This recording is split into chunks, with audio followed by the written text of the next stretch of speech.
जय हिंद दोस्तों, स्वागत है आपका मेरे चैनल पे। दोस्तों आज का वीडियो बहुत इम्पोर्टेंट होने वाला है। बहुत ही कॉमन सा टॉपिक है हाइब्रिड। बहुत लोग इसके बारे में जानते हैं और बहुत लोग नहीं जानते हैं। तो मेरा वीडियो बनाने का मोटिव सिर्फ इतना था। हाल ही में मेरे एक दोस्त ने हाइब्रिड कार परचेज़ करी है। उसके दिमाग में ये था कि इसका माइलेज पता नहीं कितना होने वाला है, कि 26-27 का माइलेज देने वाली है। बट एक्चुअल में जब वो परचेज़ करके घर आया और उसने माइलेज देखा तो वो माइलेज उसके दिमाग में था कि 27 का माइलेज आएगा, जबकि एक्चुअली उसकी कार का माइलेज 21 के अराउंड था। तो सिर्फ हाइब्रिड कार का मतलब ये नहीं है कि सारी हाइब्रिड आपको सेम माइलेज देने वाली हैं या बहुत अच्छा माइलेज देने वाली है, क्योंकि हाइब्रिड में बहुत सारी कैटेगरीज हैं। आइए जानते हैं कौन कौन सी हाइब्रिड कार्स इस समय अपने मार्केट में अवेलेबल हैं। दोस्तों मेरा नाम है उल्लास थोड़ाकर और आप देख रहे हैं मेरा चैनल दी ऑटो ब्लॉगर। अगर आपको वीडियो अच्छा लगे तो इस चैनल को सब्सक्राइब कीजिएगा, वीडियो को आगे शेयर कीजिएगा और कोई भी क्वेरी हो तो आप कमेंट बॉक्स में कमेंट कर सकते हैं। तो चलते हैं, शुरू करते हैं। दोस्तों बात है हाइब्रिड की।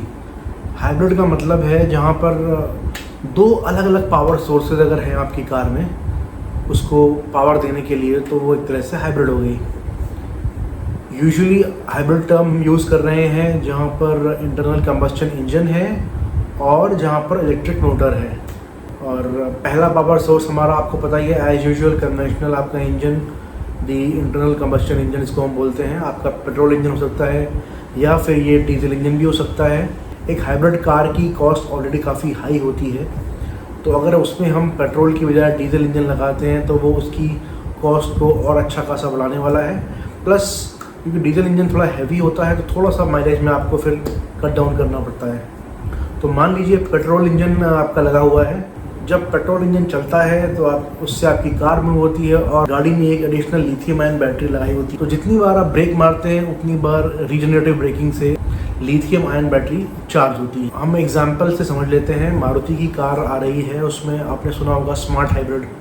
वो लोग अपनी कार में पीछे लोगो भी लगाते हैं स्मार्ट हाइब्रिड करके। जो मारुति की स्मार्ट हाइब्रिड है उसमें क्या डिफरेंट है नॉर्मल कार से, ये पहले ये जानते हैं। क्योंकि इसमें दोस्तों मोटर लगी हुई है, एक बैटरी है जो कि उस इलेक्ट्रिक मोटर को पावर देती है, और जब वो इलेक्ट्रिक मोटर रन करती है तो वो इंटरनल कंबस्शन इंजन यानी कि जो हमारा इंजन है उसको असिस्ट करती है। तो थोड़ा सा आपको टॉर्क अच्छा मिलता है, इनिशियल टॉर्क होता है, क्योंकि मोस्टली आपका फ्यूल कंज्यूम ज़्यादा होता है जब आप पहले गियर में होते हैं अपनी कार में, तो उस टाइम पे कंजम्पशन होता है ज़्यादा।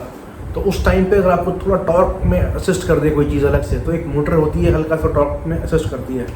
और मान लीजिए आप कहीं ट्रैफिक में फंसते हैं, जैसे ही आप ट्रैफिक में फंसते हैं या किसी रेड लाइट पे आते हैं, जैसे ही आपने अपनी कार को स्टॉप किया तो ये इंजन इसका बंद हो जाता है।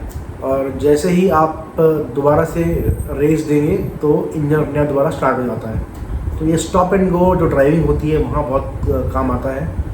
जितने टाइम के लिए आपकी गाड़ी खड़ी रही अपने आप इंजन को ऑफ़ कर देता है, और इंजन ऑफ़ करने से हमारा फ्यूल कंजम्पशन कम होता है और साथ में हमारे जो एनवायरमेंटल एमिशंस हैं वो भी कम होते हैं।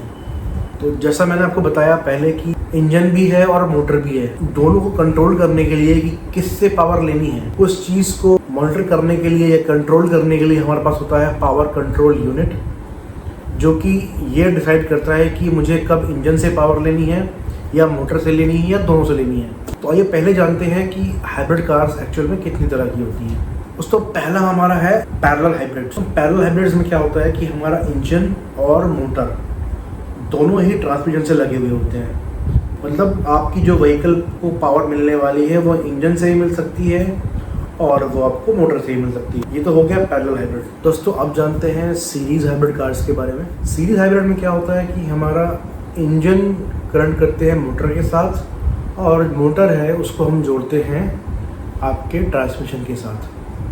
तो इसमें क्या हो रहा है कि आपका इंजन ट्रांसमिशन से लिंक होता ही नहीं है, तो इसमें कार को मूव करने के लिए इंजन हेल्प नहीं करता है। मैं बात कर रहा हूँ सीरीज हाइब्रिड कार। उसमें इंजन सिर्फ it will act as a kind of generator. तो वो जनरेटर इलेक्ट्रिसिटी प्रोड्यूस करेगा, उस इलेक्ट्रिसिटी से आपकी कार में बैटरी चार्ज होगी और वो बैटरी इलेक्ट्रिक मोटर को रन करेगी और आपकी कार मूव करने वाली है। तो ये दो बेसिक डिफरेंस हो गए पैरेलल और सीरीज हाइब्रिड्स में। पैरेलल में इंजन या मोटर दोनों से या फिर दोनों से अलग अलग भी आप कार को मूव कर सकते हैं, जबकि सीरीज़ हाइब्रिड में आप केवल इलेक्ट्रिक मोटर से ही अपनी कार को मूव कर सकते हैं, क्योंकि इंजन का काम उसमें सिर्फ बिजली बनाना होता है। वो बिजली बनेगी, वो बिजली से प्रोड्यूस करके बैटरी चार्ज होगी या फिर वो सीधा ही वो बिजली से आपकी इलेक्ट्रिक मोटर मूव होगी। इंजन पावर नहीं करेगा, सिर्फ मोटर से आपकी कार चलने वाली है। तो ये हो गई सीरीज़ हाइब्रिड। जो थर्ड कैटेगरी इसमें आती है हाइब्रिड कार्स में, वो है सीरीज़ और पैरेलल का कॉम्बिनेशन। चौथा है दोस्तों, सबसे लेटेस्ट है, इनको हम बोलते हैं PHEVs, plug in hybrid electric vehicles. इसमें क्या हो रहा है, इसमें भी आपका या तो पैरेलल में होगा या सीरीज़ में होगा, बट इसमें एडिशनल पॉइंट आपको क्या मिल रहा है कि इसमें आपको अलग से चार्ज करने के लिए इलेक्ट्रिक सॉकेट दिया गया है। बाकी गाड़ियों में क्या हो रहा था कि आपकी जो कार में बैटरी लगी है या तो वो ब्रेक लगाने से चार्ज हो रही थी, बट यहाँ पर आपको अलग से बैटरी दी गई है और अलग से उस बैटरी को चार्ज करने के लिए इलेक्ट्रिक पावर का सॉकेट दिया गया है। तो ये हो गया plug in hybrid electric vehicle. और इसमें क्या होता है, आपका मोटर पहले शुरू हो जाती है, क्योंकि अगर आप चार्ज कर रहे हैं, मान लीजिए आपकी कार में ऑलरेडी बैटरी लगी हुई है, तो ये कार अगर चार्ज है, ऑलरेडी बैटरी आपकी ऑलरेडी चार्ज है, तो आप उससे मोटर को रन कर पाएंगे। तो जब आपको लगता है कि आपको ज़्यादा पावर की ज़रूरत है, तो जैसे आप रेस देंगे तो वो सिस्टम अपने आप एडजस्ट कर लेता है और पावर ड्रॉ करने के लिए वो एडिशनली अपना इंजन को ऑन कर देता है। मान लीजिए आपको ज़्यादा टॉर्क चाहिए, ज़्यादा पावर चाहिए, तो जैसे ही आप रेस देंगे as per the conditions, engine भी रोल प्ले में आ जाता है। इलेक्ट्रिक एंड देन इंजन, ये फ़र्क है इसमें। तो इसमें बेनिफिट क्या है हमें, PHEVs में आपका अलग से पावर सोर्स दिया गया है चार्ज करने के लिए, आप प्लग इन कीजिए कार को और चार्ज कीजिए। दूसरा, रीजनरेटिव ब्रेकिंग देते हैं साथ में PHEVs में। तो आपका इसमें एडवांटेज क्या है देखा जाए तो हाइब्रिड कार्स में, आपको more fuel economy, less emissions and smoother power delivery. तो ये 3 एक्सपीरियंसेस आपको बेहतर मिलने वाले हैं हाइब्रिड कार्स में। थोड़े से चैलेंजेस भी हैं इसके अंदर आपके हाइब्रिड कार्स में, क्योंकि बैटरी है तो बैटरी एक कॉस्टली अफेयर है। जितनी बड़ी बैटरी होगी उतनी उसकी कॉस्ट ज़्यादा होगी। अगर नॉन प्लग्ड हाइब्रिड कार्स हैं तो उसमें आपको पता है कि रेंज आपकी कम ही होने वाली है। तो मोस्टली जो आपका पावर आने वाला है वो इंजन से आने वाला है, जस्ट उसको वो असिस्ट करने के लिए मोटर लगी हुई है। शॉर्ट ड्राइव्स के लिए या फिर कहीं टॉर्क असिस्टेंस चाहिए तो वहाँ पर उसको वो मोटर हेल्प करने वाली है। जबकि प्लग इन हाइब्रिड्स में आपको पता ही है इसका उल्टा है, पहले आपकी मोटर काम में आती है और जो आपको ज़्यादा पावर चाहिए होती है तब वो इंजन स्टार्ट होता है। तो हाइब्रिड कार है तो थोड़ा सा इसका मेंटेनेंस भी काफ़ी होने वाला है। दोस्तों एक चीज़ मैं देख रहा था, मैंने नोटिस किया, मारुति की जो है ना हाईएस्ट रेंज ऑफ व्हीकल्स दे रहे हैं। मारुति की चलिए पहले डीजल कार्स भी आती है, अब तो बंद हो चुकी हैं, तो पेट्रोल कार्स आ रही हैं मारुति की, CNG कार्स आ रही है मारुति की, हाइब्रिड कार्स भी आ रही हैं। तो they are trying to capture the market. बहुत बड़ा मार्केट रेंज है इसमें, तो कोई ना कोई कस्टमर कहीं ना कहीं उसमें फिट हो ही जाता है। तो इसीलिए मारुति अभी भी इंडिया की नंबर 1 कंपनी बनी हुई है अपने सेल्स में। और आपको पता ही है माइलेज में तो कोई आगे है ही नहीं मारुति के आगे। तो बात करते हैं हाइब्रिड टेक्नोलॉजी जो मारुति यूज़ करती है। मारुति टेक्नोलॉजी का नाम है स्मार्ट हाइब्रिड टेक्नोलॉजी। मान लीजिए जैसे ही आपका इंजन आइडलिंग पे गया, जैसे मान लीजिए आपने गाड़ी अपनी खड़ी कर दी, आप रेड लाइट पे खड़े हो गए, बस इसमें आइडलिंग होते ही आपका इंजन बंद हो जाएगा तुरंत। थोड़ी देर बाद जैसे ही आपको रिक्वायरमेंट होती है, मान लीजिए कि अब आपको रेड लाइट होगी, ग्रीन लाइट हो गई है, तो ग्रीन लाइट होते ही आप जैसे ही रेस देंगे तो इंजन फिर से स्टार्ट हो जाएगा। तो 2 बैटरी इसमें लगी होती हैं और एक होती है आपकी लिथियम आयन, दूसरी होती है लेड एसिड। मारुति ने अपनी स्मार्ट हाइब्रिड टेक्नोलॉजी में स्टार्टर मोटर को रिप्लेस करके वहाँ पर ISG लगाया है, जो कि है इंटीग्रेटेड स्टार्टर जनरेटर। तो आपका ये फ्यूल सेव करता है, इलेक्ट्रिसिटी जनरेट भी करता है। तो जब भी आप ब्रेक अप्लाई करते हैं, जितनी बार भी आप ब्रेक अप्लाई करते हैं कार के, रीजनरेटिव ब्रेकिंग से आपकी कार की बैटरी भी चार्ज होती रहती है। तो ये बहुत अच्छा एडवांटेज है, तो आपको बढ़िया माइलेज मिलता है।